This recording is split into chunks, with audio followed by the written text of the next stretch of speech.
My next guest is the co-founder and CMO of timedoctor.com and staff.com. He's been working with remote employees over the past 10 years, and in this episode, we dig down into the nitty-gritty of outsourcing and how to be more productive in an age that is cluttered with distractions. If you've ever dealt with managing or working with remote team members, you'll want to listen to this one. Here he is, Liam Martin.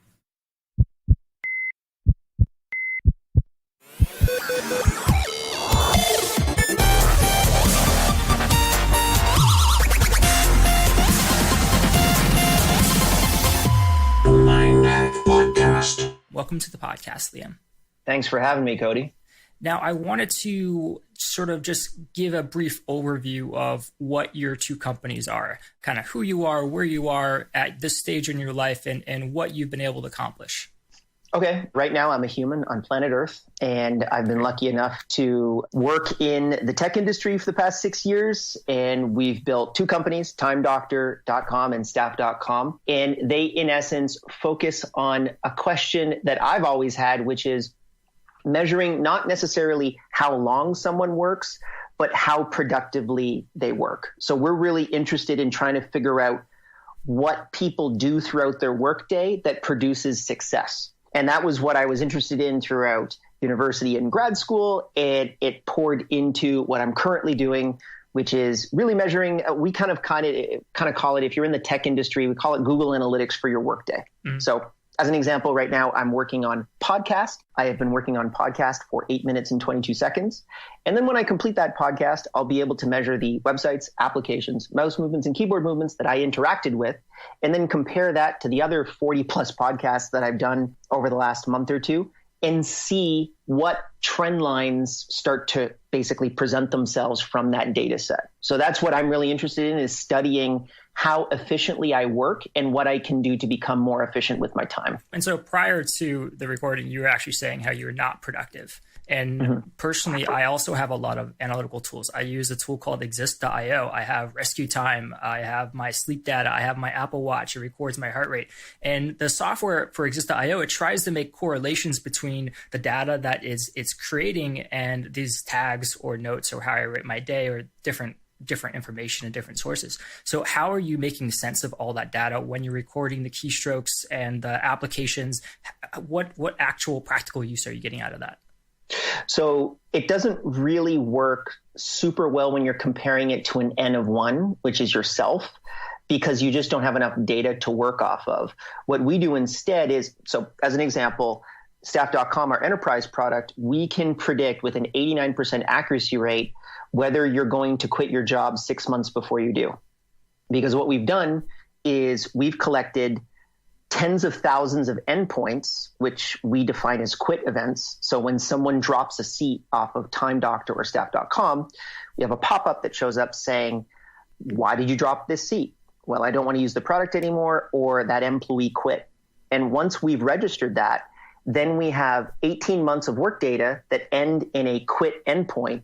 And then when you get 20,000 of those, you can build very simple machine learning algorithms that can tell you whether other people are going to quit in the future. So it's really focusing on, for us, is using our entire data set and everyone in the community collecting all of that data, and then our algorithms giving the output to you saying, well, I can even tell you when you're going to scratch your nose next if I can collect 10,000 nose scratches.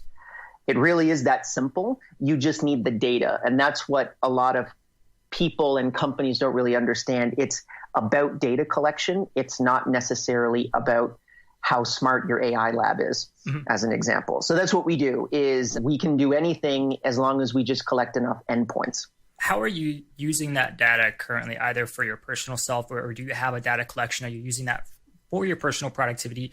Or when it comes to business, what other collection information points are you pulling other than an employee is going to quit within 6 months?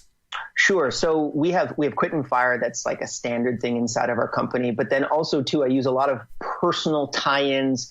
We've experimented a lot with using Fitbit and tying that into our Time Doctor data. So as an example, we've been able to see a very slight correlation. We don't have enough data because the overlaps are just not perfect. And it's really kind of I see a time when all these APIs will just come together and you'll be able to have beautiful sync between, it'll either be like Apple HomeKit or it'll be Google Health, that you'll just be able to query that, and I'll be able to push all that data on top of Time Doctor data and then tell you, yeah, you get 90 minutes of physical activity per day, and it looks like you're about 12% more productive on average than someone who isn't. No one's actually found, there's been studies, but no one's done a long-term longitudinal snowball study to be able to figure out whether or not that actually works. And you need massive data sets. You need hundreds of thousands of people to be able to do that. And we're just really waiting for the point in which that actually happens. But we do a lot of that experimentation. So I always try to throw in, I know of Exist. That's another great app to kind of pull in the mobile data and the movement data, even just interacting directly, and probably with the recent Cambridge Analytica stuff happening with Facebook. That's kind of an issue. I mean, we're very upfront saying we're using your data. We're using your data to try to make everyone more productive.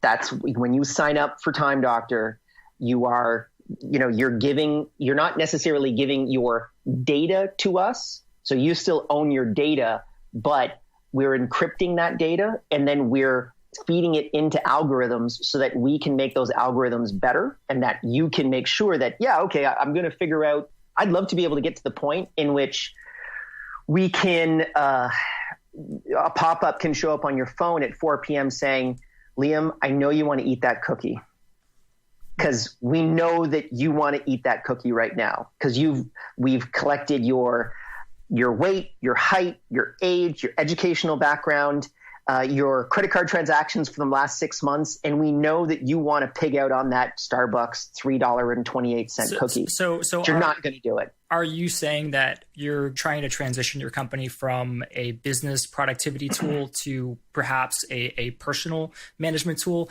Like personally, I've actually looked at this in the past, and I've realized just how great or fantastic it would be to have these data analytics, because every time that we try a new pill or we try a new exercise, we're basically just making guesses as to whether or not something is working. And it's all this non-objective measure about ourselves, or we ask somebody else, they might say, oh, you look more happy or something. And then you have to go back and look at what are all the changes that I did and try and pinpoint that accurate moment. And I definitely see big data as a way to change that, so that you're not having to rely on your own thought, but you can actually see that there is a direct correlation between my happiness and exercise or walking more or something along that nature. So when it comes to staff.com and Time Doctor, where are you going?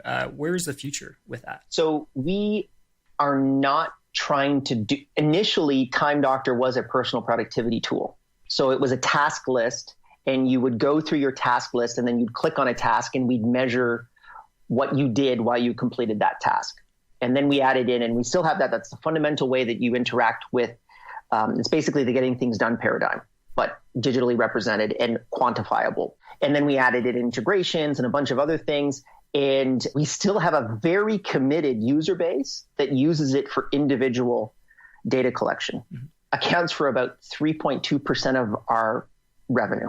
Yeah, it's not a business model. Unfortunately, that's the problem that we've got right now. Yeah, and I have a question about that, because I have tried using that, and I have other apps that I've tried to download where I schedule my day, and I've tried even using Time Doctor, because I just thought the idea of, I'm wasting so much time, and at the end of the day, I would feel like I've been totally not productive, yet I've been working all day long, and I feel like, okay, you know what, I need to track my time, because then that's going to allow me to see where I'm spending it. And I just can never get into the habit, because I would always forget to change it, or I would start it and then not forget it, or then it would just keep on popping up whenever I walk away, and ask me, do I want to record the time? And it was just so annoying that after a while I just had to stop using it. How do you find most people are able to use it beneficially and incorporate it into their routines to actually find a benefit?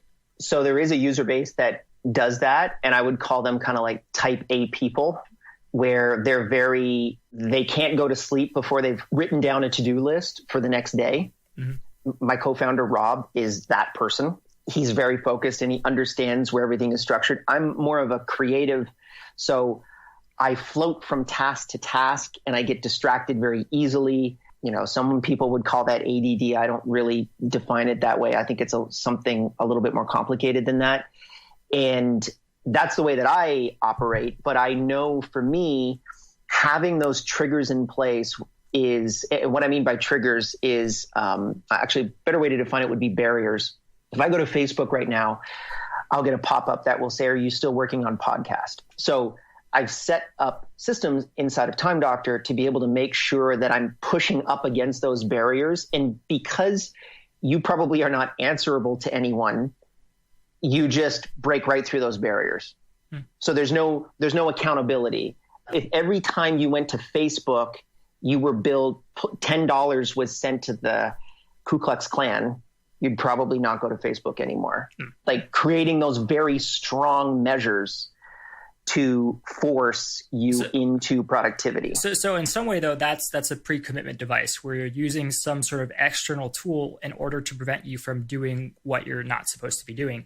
And my own challenges, I've tried using those tools. There's a tool that I love. It's called Go Fucking Work, and it's in a Chrome extension, and it will actually tell you like you need to go back to fucking work, and they're to tell you why you're a failure. And there's other ones. There's a ton of these focus extensions that will block those websites, but I find most people who end up using them is that they stop using them after a certain period of time. And there's also been an interesting, even personal experiment that I've had where I used to have this sort of this mindset of I need to have caffeine in order to be productive. And it got so bad to the extent that I bought one of those kitchen safes and I would lock it into a box. And then I wanted that so bad that I even broke it open. I wasted that $60 all for that caffeine that I locked in that box. Wow. And there was another week where I said, I told myself, okay, I'm just going to wait till 2:00.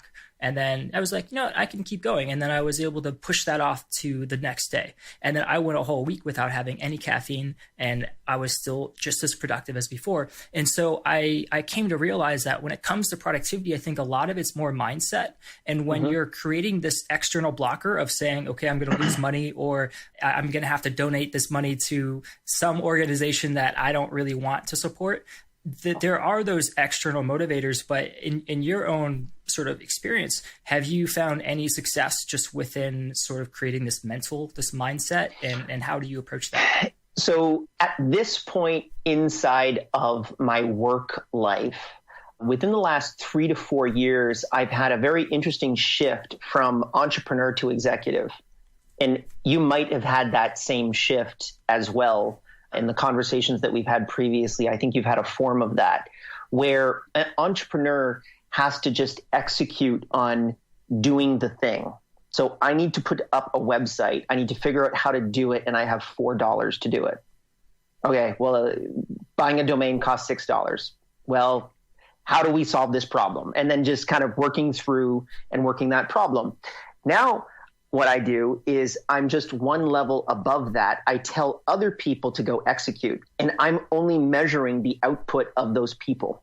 So that creates actually somewhat of a disingenuous situation, which is, and this is something that my coach, actually a couple of my coaches have told me, and I know that you know Dan quite well. So Dan Martell is my coach now, and he was looking at what I was currently doing inside of the business, and he recognized that if you're personally executing on these things, then that can be delegated better than what you're currently doing. You're basically doing a disservice to the business.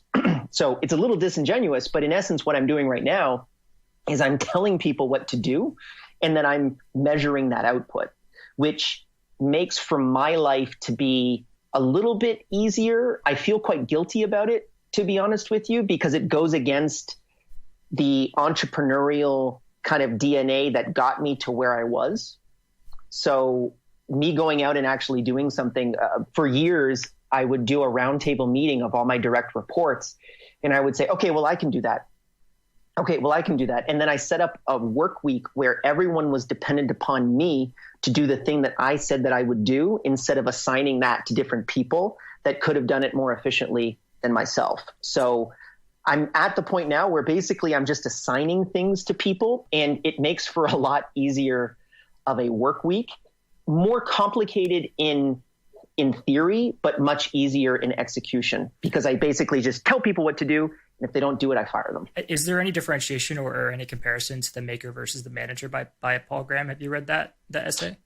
I haven't, but that sounds like a essay that I should definitely read. Right. He discusses how you need to divide your time up between managing people and then being the maker, where you have that creative time. Whereas you have Cal Newport, who has that book, Deep Work, where he talks about how most knowledge workers say is that they just end up in that surface layer and they're just responding to emails and responding to tasks, but they're not actually producing anything of output that would have a long-term value add for the business. And I know that's a huge issue that I had. And it was surprising. I didn't go to business school, and I had to learn all these things as I was making the mistake. And one of the things I learned at some point was the idea of hiring an operations manager. And I was able to shift all my time and attention from responding to tickets, handling phone calls. And then all of a sudden I was able to have a lot more time to be in that creative mode, which, you might define as being an entrepreneur. And so whenever it comes to also being this entrepreneur versus the business owner, you said that you tend to scatter your time. For me, I've actually been using this thing called the productivity planner. And I will define the top 3 items of my active projects that I want to work on for that day. So how are you being able to, how many hours do you work each day? And do you feel like you're always productive? Do you feel happy with the hours that you are working? How do you prioritize your time? I'm floating around between 46 and 47 on computer hours per week. And that is a significant drop from about 65-ish hours a week a couple years ago. So I took a very specific drop, like a mindful drop in the amount of work hours that I was doing. And that also came at the point in which me and Rob just decided to start to pay ourselves a livable wage at that point. So that was just, okay, you're able to take the gas off a little bit off of the business. And I recognized also as well that inside of that, I was doing everything on my own, putting myself in a state of stress. And it was not even, I was putting myself in a state of stress because that creative work that you talk about, like the conference that me and you discussed previously that we're running a conference called Running Remote down in Ubud, Bali, and we're putting 400 people in these tree houses in Indonesia. We're bringing in a whole bunch of speakers about how to build huge remote teams. And that's a project that I've wanted to do for the past 5 years, but I was stuck in the cogs of the machine for such a long time, half from me not understanding that was a bad idea, and the other half from guilt, saying, well, if I'm just kind of sitting here moving the pieces on the chessboard, I don't feel like I'm down in the trenches with everybody else. And therefore, if I'm not in the trenches, then I'm not learning the techniques and the processes that I really need to be the tip of the spear. Because I see myself, like, I'm the CMO of the company. So I see myself as all of the reports for marketing go directly to me. And I want to know how to do everything inside of Facebook ads. I want to know how to do everything inside of SEO, inside of social media marketing, and all of these different types of marketing funnels. But I recognized that if I continued to do that, I would be really bad at pretty much everything. Okay. So now just kind of pulling back into that, now I've got this piece of like, I don't feel guilty. I know that person, me, needs to be up there to make sure that everything is managed properly, because I'm super passionate about it, because I have equity on the line and everyone else is paid. And I'm the one I'm paying myself as well, but like, I'm the person that's saying, okay, when we sell this thing, that's when I cash out. So I'm the most passionate person about trying to figure out that all these pieces work together. So that's where I'm currently sitting, and recognizing that guilt is not applicable to me is something that's been very relieving over the last couple of years. And so you talked about that remote conference as a new project that you've been working on. And whenever it comes to actually prioritizing the work that you're actually looking at, one of the things I've had a lot of problems with in the past, where I would I discovered the idea of outsourcing and hiring remote workers, and I would hire a bunch of people. And then I sort of was like, okay, we got a marketing person, a graphic designer, a developer. This is going to be amazing, because I went through that mindset of, after reading the 4-Hour Workweek, that, wow, I've been doing everything myself as an entrepreneur. And that's why I've been stressed out. That's why I've been burnt out. Instead, I can hire these people. And so I ended up hiring a bunch of people, including a project manager. And it didn't go very well. And And I realized that there is an extent where you have to define the job scope. And if you're just hiring them and you expect them to just figure things out, it just hasn't worked for me. And so when you're an entrepreneur, do you agree with the idea that you have to know how to do the work or how to be in the weeds and then hire? Or do you think you can hire somebody just in general? No, you got to be in the weeds. So you got to be able to do it yourself. I can give you a perfect example that's very fresh in my mind is sales. So we've failed about 3 times on building a sales team. Iteration 1 was me getting on the phone with people when they had over 100 employees that they'd be looking for to deploy on our software. And that didn't really move the needle all that much. I'm not a great salesperson. I'm not a horrible one, but I'm not great. And there's a term called founder magic in sales, which is when you're the founder of the business, you can just change the software for a particular customer. So if a customer comes in and says, I want GPS location technology added inside of Time Doctor, and I'm going to pay you $100,000 for that. Well, you could say, well, that only costs me like 50 grand to build out that feature. Okay, yeah, let's build out that feature. But a salesperson can't really do that, right? Like a salesperson, hey, I want GPS location, and the people up at top say, forget about it. So because of this founder magic, I was putting myself in a false sense of success because I wasn't actually selling the product. I was selling the iteration of the product that the customer wanted. So we kept adding features.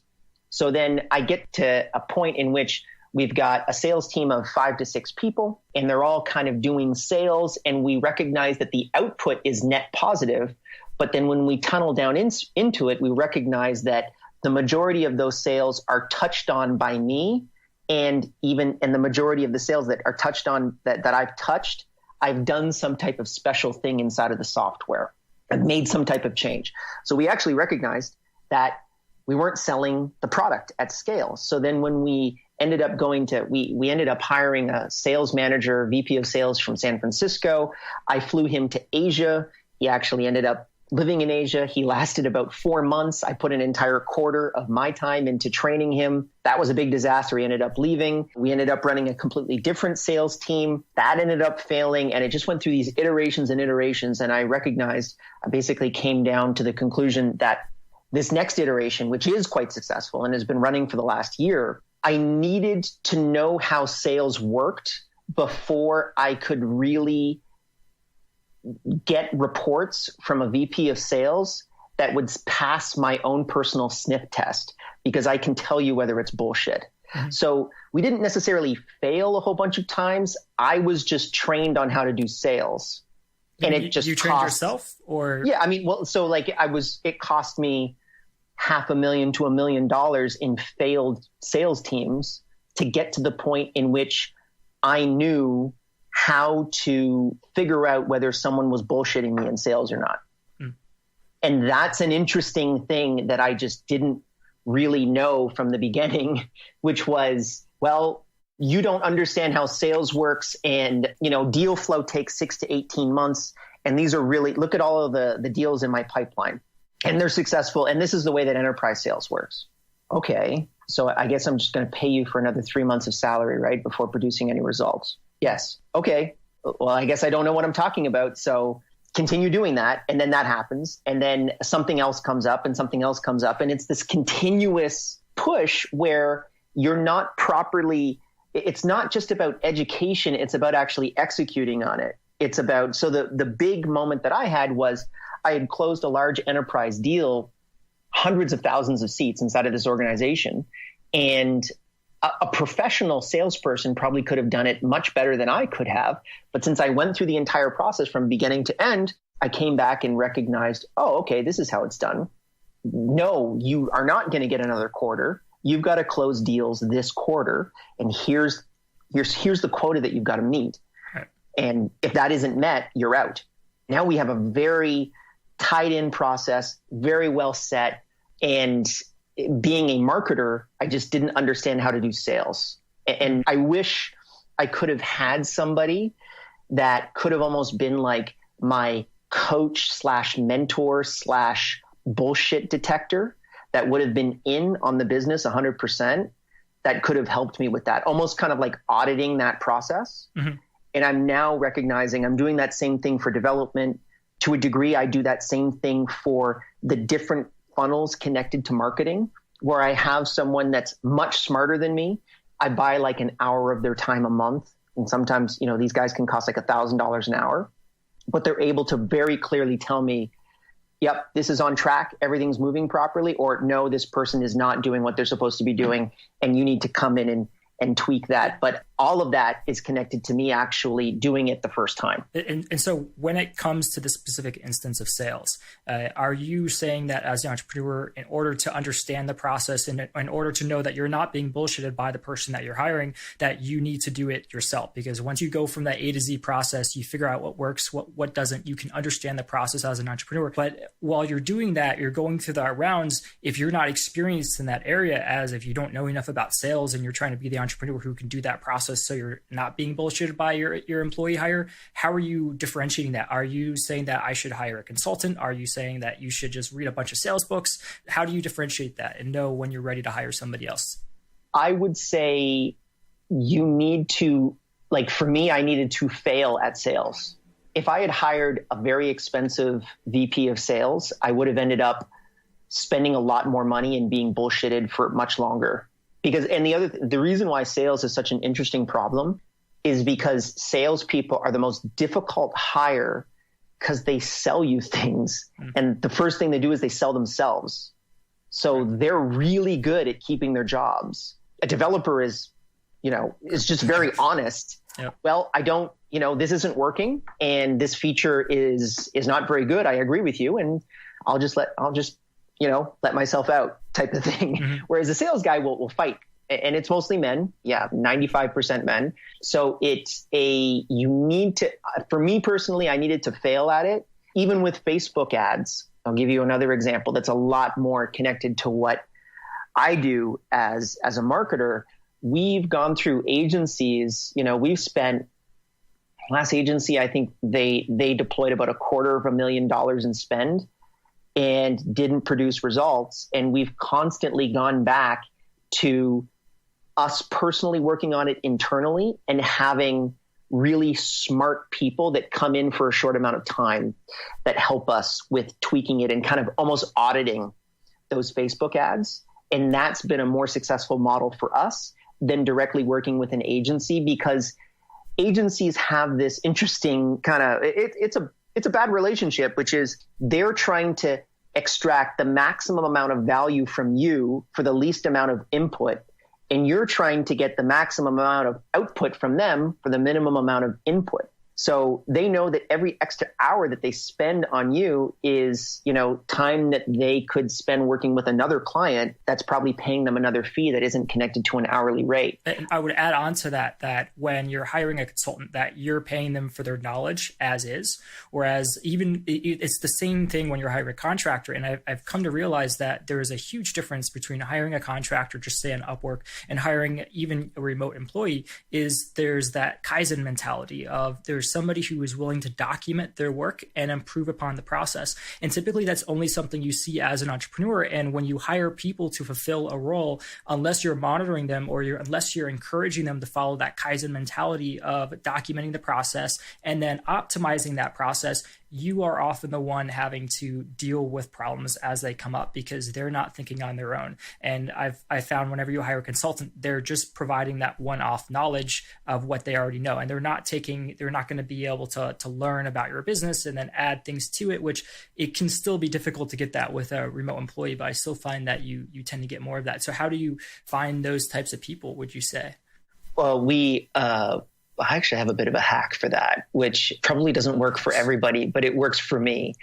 So let's say you want to find the best Facebook ads person on planet Earth. Identify who's doing the biggest things in Facebook ads right now.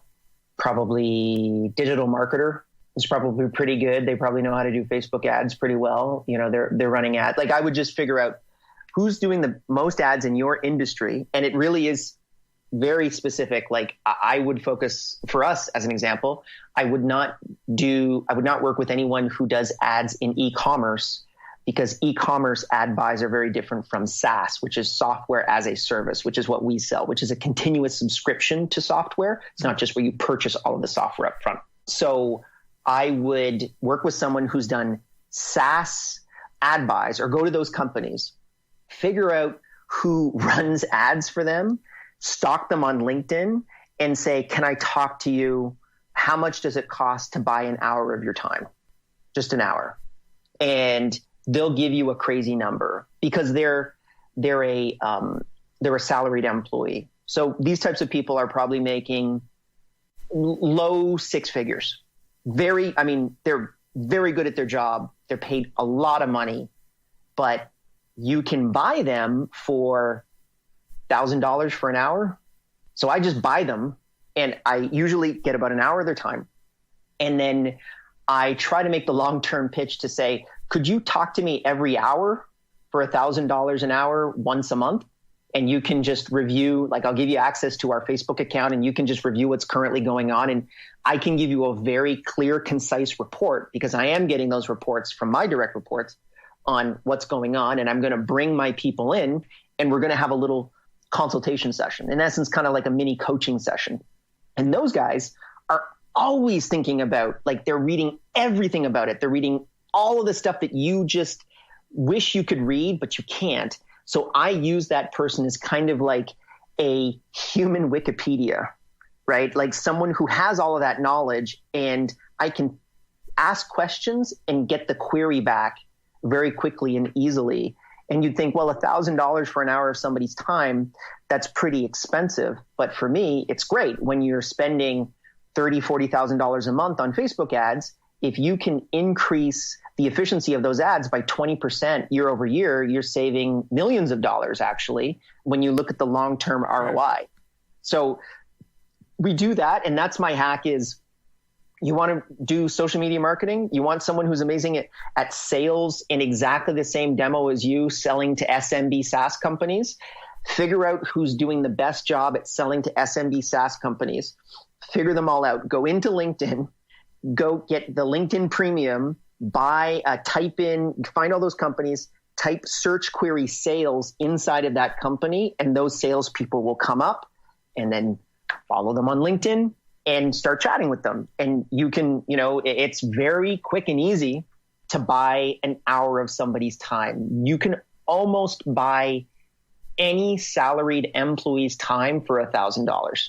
Well, that reminds me even similar of hiring content writers, is because you have a ton of people who will do content for you on Upwork and other platforms, but they're typically subpar writers because they're outsourcing their time to write for others. Whereas if you find somebody who writes in your niche or area and they're on Lifehacker and they're on Entrepreneur, you can often contact those people and ask them to write for you and your blog. And yes, it's going to be more expensive, but the quality of that content is just typically so much better. It's another interesting strategy. All of our writers that are in our company have come from people pitching us for guest posts, because that's the pipeline, right? You go back, hey, they're trying to build their own blog. They're a DR 30 blog. Basically, a DR is like domain ranking. It's out of 100, and 100 being the most important, 1 being the least important in terms of a website. So that's how I measure whether or not someone is really important. So they're a little tiny website, but you can see that they're writing content and their content is amazing, but it's just not getting the attention that it needs because they don't have the site that can distribute their message the most. Well, on your way up, you should probably work for us. And that's a great, I think we've got about a dozen writers that work for us on contract. And we basically just every quarter distribute all of the keywords that we want ranked for. And we say, here's the bounty on each of these keywords. We're going to pay you $300, $400, $500 per piece. And they're all really stoked to do it. And you just get those pieces written. And it's usually really great content that could be written. If you had spent your time writing it, it would have taken you 16 hours, and they do it in 2 hours. And that brings me to one time I was contacted by one of your people, and they were asking me to link back to a relevant article. And it dawned on me, so you created this process to have somebody do outbound messaging to writers or other bloggers that have a similar content related to the keyword that you're doing. And I just can't imagine how many different processes you have. And I was just blown away how you have this person trained so well to do this outbound messaging to get these links on your behalf. How do you go about creating all these processes in the marketing? Like, did you learn them from school? Is there a resource or people that I can look at? Because I really need to know that. Well, I mean, the specific processes or the way to build the processes? I would say both. What processes do you have that you're willing to share related to marketing that can be very valuable to small businesses? And how do you go about creating those processes? Because I know personally, it's very difficult to even know whether there's something to create, or like, how do you know whether there's a process to create? Because you can go very, very down into it and define something at a very small level. Whereas I think a lot of entrepreneurs is they'll hire somebody in marketing and then they'll just expect them to do marketing stuff. But it just doesn't work out if you're hiring, especially somebody from a third world country, whereas you can use them a lot more effectively if you have a very detailed set of strategies in mind. But where do you learn those from, and how do you go about creating that? So we have our own kind of homebrew version of all of our different processes. So we do process documentation on pretty much everything. So if you've done something more than 3 times in the company, the rule of thumb is that we should document it. And the reason why we do it on the 3rd time is because the first time you're just kind of figuring out how the process works. The second time you're kind of refining the bugs. And then by the 3rd time, you still know all of the details connected to that process. But if you were to document it on the 100th time, you would forget all of the small details inside of that process. So I'll give you another example. I would not if I was going to get a trainer, I would not get a trainer who's 6% body fat and has always been in perfect shape for his entire life. I would get someone who was 40 pounds overweight a year ago and is now running Ironmans, because that person knows the details of how to go through that process to take you from where you are to where you want to go, as opposed to the other guy. He's always been here and he's never been where you currently are right now. So that's something that basically the reason why we do it on the 3rd try is because you're that person that knows all of the little small details inside of the process. So do you have any software that you use or any kind of a template that you use for that? There's a lot of templates out there. Like, there's a lot of great apps. Process Street is one. Sweet Process is another one that you can check out. We use a combination of all of those, to be honest with you. But for people that are just starting, I would use Google Docs. It's so easy and it costs you, I mean, in essence, nothing. Google Apps is, I don't know what, $5 a month. I don't even know what we pay at this point, but it's the best dollar that you can put inside of your business because it gives you a domain and it gives you these cloud documents. I mean, at this point, we pretty much 90% of the documentation that we have is inside of Google Docs. That's just sort of this quasi impermanent documentation. So Google Docs is a great place to start. We usually have a single page document, everything that you need to be able to execute on that particular document or that process is there. We also link to a video tutorial. So having somebody we have a saying inside of the business, which is instructions should not be easy to understand. They should be impossible to misunderstand. And it's a very small shift in your thinking. But once you get to that point, it completely opens things up with how you write process. And I can very specifically focus this on marketing. So when we write a blog post, we have a process where first step is we've identified which particular keyword we want to target. And we go through a very long process to be able to get to that point. But then it's handed off to another team, which is what we call the launch team. And the launch team, once we have an article, a keyword that we know we can win on, we've written an article, the article is optimized, the article is put inside the blog, all of the on-page variables are connected to that particular article. the next step is, and actually we even have an ad copy team that goes in, if it's a very important piece for us, we'll split test titles on Facebook ads, because one of the major variables for Google is click-through rate. So if your click-through rate is higher, and meaning the amount of times that people click on your article in the search engine results page on Google. So when you search for something, you'll find you're searching for hot dogs. If I write an article like hot dogs are good as a title, no one's going to click on that. But if I wrote an article that had a title like the 7 hot dog secrets of April 2018, you're going to click on that a lot more than hot dogs are good. So if it's a very important article, we'll split test that on Facebook, because you can't split test titles on Google, and we just figure out the highest click-through rate and then we throw that in. So once we've got that optimized, then it goes to the launch team. And the launch team acquires, an article does not get written unless we can reach out to at least 500 people. So we have that rule. So if we can't find 500 people that have interacted with that subject, we don't write about it. So then that launch team gets the researchers to acquire those 500 emails. We use an application called BuzzStream. If you want to get super granular about it, we load those people into BuzzStream, and then we start doing outreach. And BuzzStream is great because it understands the previous context of that communication. So we know all of the interactions that we've had with Cody on BuzzStream. And even if it's not the same person that reached out to you, let's say it's someone else on the team, we could say, hey, Cody, really cool to chat with you again. I know that you linked to this article before that we really appreciated, and it looks like it did really great. And here were the results of that particular article. And we'd love to be able to work on you with something else. I see inside of your blog that you're really close to ranking for this keyword. And I think if we gave you a backlink here and you gave us a backlink on this one, that could be a really good exchange. So very much going deep into those people. And that's usually for somebody who has like a pretty high, like a DA 50 plus ranking. We really spend the extra time to kind of go deep and understand their needs. And the vast majority of the time, it's always giving away something. So it's never taking something. So the opener for that title is like, we are going to give you X. So I want to stop you, because you're really going down and you're defining this process, which is great.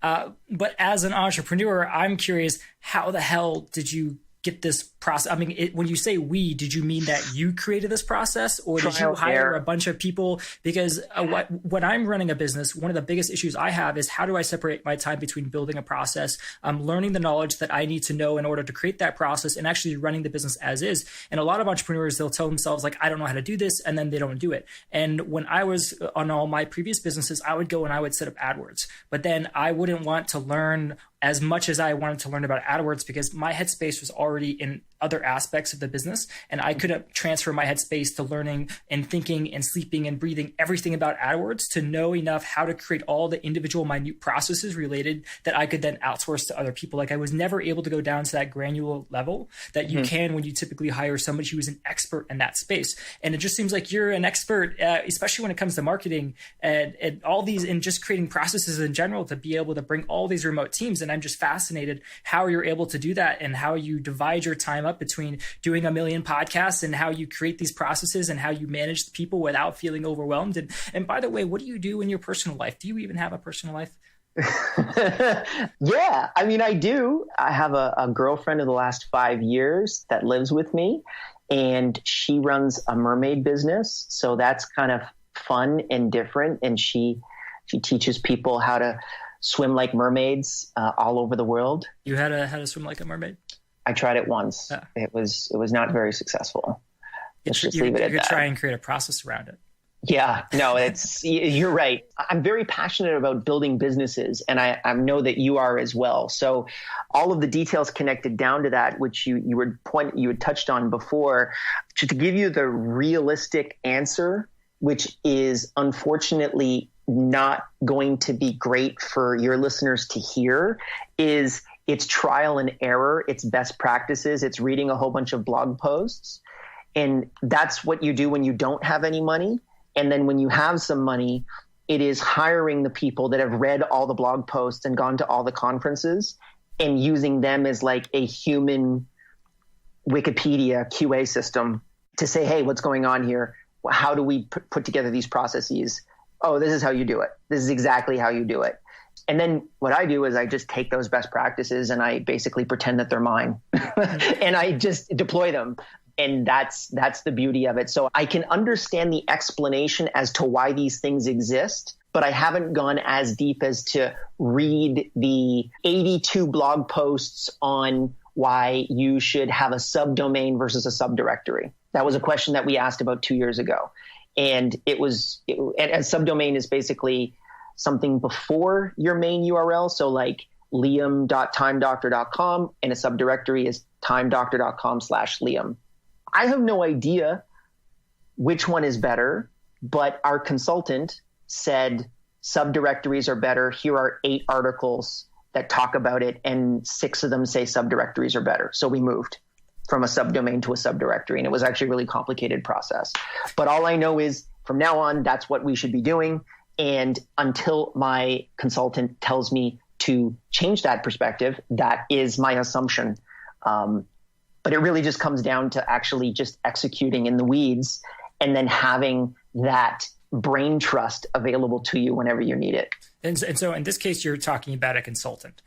Whenever it comes to learning knowledge, personally, I've never really had a whole bunch of mentors. It seems like you have met like a billion mentors that you have a lot of conversations with. I'd love to know exactly what that is about.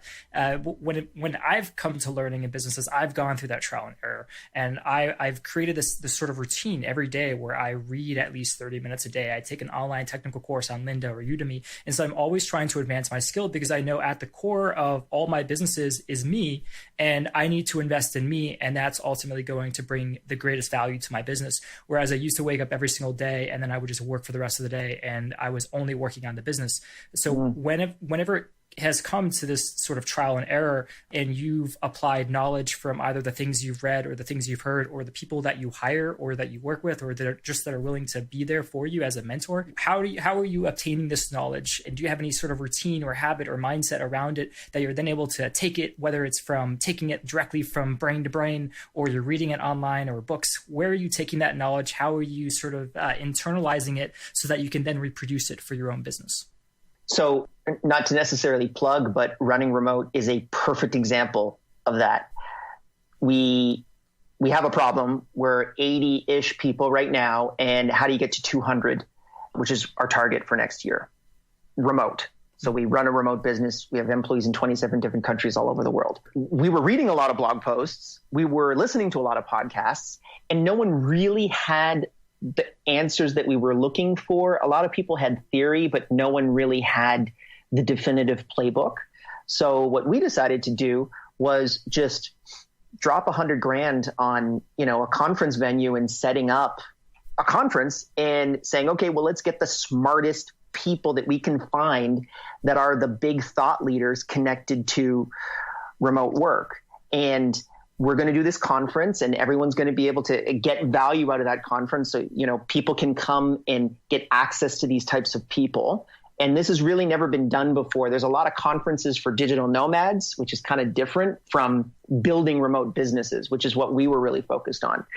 But the other advantage, which I'll, share with you, which I think it's quite obvious, but something that people don't really maybe understand if they haven't been in the conference space before, is I'm going to have 3 days in a big villa with 14 other speakers that are geniuses and are way further ahead in the subject matter that I really want to learn about. So I'm in essence buying their time where I can have I can have evenings put together with basically the best group of remote work thought leaders that I could find, and getting them all in one place I'm going to get my pen out. I'm going to be working really hard thinking of what I can pull out of this experience. And then I might even with some of these people be able to work with them longer term. One of the women that has really blown me away is Laura K. Owen, she runs global workplace operations for GitHub. And they have 900 people distributed all over the world. And she's talking about deprogramming office people and basically reprogramming them for remote work. And she has a playbook on how she does that. I want to kind of get into that playbook. So I basically buy these people's time. And this was just much more cost effective because I can get everybody in that space for a relatively low amount of money. Well, I mean, thank goodness we just broke even for the conference, which is always freaky when you start a conference, especially when you've never run a conference before. But I've been very, this is probably one of the best return on investments, I believe, for my own personal development, because you can get those Udemy courses, you can get those types of things, but I feel like human interaction, especially when I can read an entire book, but in reality, what I just need is my question answered. So I'd rather have someone who's read the book or the author of the book and just say, I've got 4 questions. Can I ask you these 4 questions? It's going to take 10 minutes. Mm-hmm. Okay, great. 10 minutes. I didn't spend 4 hours reading this book. I've got those 10 questions in my head, I've got that 10 minutes of information, and that's what I need. And now I'm going to move on to the next thing. And it doesn't necessarily make you an expert. And this is the problem that I have. I like being an expert a lot. Like I like knowing everything about a subject, but realizing that that's probably not the best decision for me because I'm no longer an entrepreneur. I'm an executive if I want to take the business to the next level.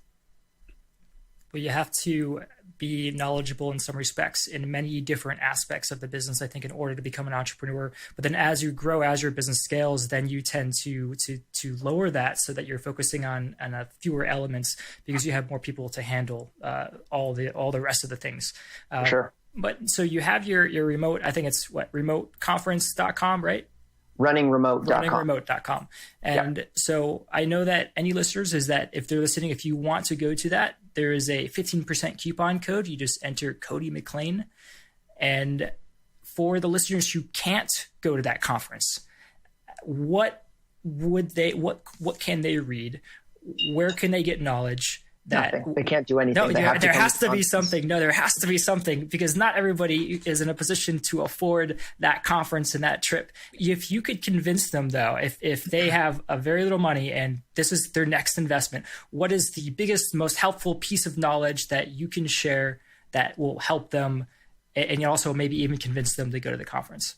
So are we looking at someone who has a business or just an individual? Like shape that a little bit more for me so that I can really give them the piece of knowledge. It would be somebody either who is at the beginning stages of starting a business or they've mapped out their business model and they're just starting outsourcing. They're just starting to look at maybe hiring a virtual assistant or having somebody delegating those processes to. And in that respect, what is the best advice that you can give them? So step 1, how much money are you making? Run that in your mind. And I'm going to give you some very clear guidelines. It depends upon you as an individual in your particular situation. But I would say your primary goal is to clear $3,000 a month. If you can't clear $3,000 a month hustling on your own, don't do anything else except for that. Like focus on that as a clear output. And there's a couple businesses that maybe this wouldn't necessarily apply to. Like if you're selling time, as an example, if you're selling, if you're an agency, you might actually have to hire people. Like that's the business model. But fundamentally, if you're running a website, get to that point, right? And that's going to suck. You're 100% entrepreneur at that point, right? Like you're doing everything on your own. You're understanding everything inside of the business. It's going to really be slow. It's not going to be super successful, but you're going to get to that $3,000 point. And the other thing too is that you will get there. I think a lot of people quit really early. I know I've had a lot of very deep conversations with people that have been working in a business for 6 months and they're like, oh, well, I'm only making $500 a month or something like that. Okay. But you must have been doing something right to get to 500. How do we get to 5,000? Like what are gun to your head. How do you get to $5,000? Let's go. Let's try to figure it out. So you can do it. You just need to move in the right direction. So if you got $3,000 running, the very next thing that I would do is break down where you're putting your time and where you can delegate that to somebody else. So that's probably going to be email for most people, right? Email is something that I still spend the majority of my time doing. I have an assistant that goes through all of my email, but still, even then, the filtering process, I get probably a couple hundred messages, and maybe it boils down into like 40 messages that I have to spend 10 to 15 minutes working on. So take that, let's say you're at these 300 messages mark, and maybe it's taking up 8 hours of your day. Figure out documentation for how to answer your emails, kind of like a Cody operating system. Here are the ways that Cody answers emails. Document it very clearly, make video tutorials. There's little apps like Jing, as an example, that will give you like a 5-minute screen share that you can use to very clearly identify what is a good email, what is a bad email, how do you respond to it. Inside of Google Apps, you can create email delegation. So someone can look at your emails but not get your password, which is really important, by the way. You need to make sure that you have those types of controls in place. And then look and hire somebody. You're probably not going to be super successful with your first hire, but if you can pull an extra 3 to 4 hours off of your workday, then you can start to do higher leverage tasks, things that you wouldn't have otherwise been able to get access to because your entire time is dominated with answering these emails. If you just get to that point and you're able to lock that in and you're making $3,000 a month, just from doing that, you will probably at the least double the business within the next year. I can guarantee it. That will happen. If you run the worst business on the face of the planet by basically opening up half of your day and not just getting lazy and playing Clash of Clans all day long and PUBG, which, by the way, they have a mobile version of PUBG, which is like destroying my life. I get really distracted. Like, this is not to say that I don't get distracted. I get distracted. I just create systems to be able to stop me from doing those types of things. So try to push away from those different distractions, have different systems in place so that you're able to really do that hard work, that deep work, as Cal says, to get to where you need to go. And that is something that's just going to produce dividends. I think the majority of people don't understand how to get to like just ramen profitable. Right. Just that, at a certain level. Yeah. Get to the place in which you can just pay your bills and exist. And then you're stuck with your mind and a computer. And if you're at that point, you're unbeatable. Right. Don't outsource too early. And that's definitely a mistake a lot of entrepreneurs have made when they feel like, oh, this is such a great opportunity for me to outsource and have more of my time. But if you don't understand that business, and if you're not at that point where you can be profitable, then there's just no point. You need to invest that time. So thank you, Liam. Where can my listeners go to get more information about or just follow you in general? Sure. So you can go to timedoctor.com. You can sign up for a trial there if you want, if you're interested in just sort of measuring your own personal productivity or your team's productivity. And then you can also check out runningremote.com, which is the conference in Bali that's happening late June. I'm really excited about doing that. And then you can just kind of type my name into Google and you'll hit all the socials. I like Twitter. Twitter's probably pretty good for me if you want to hit me up through there.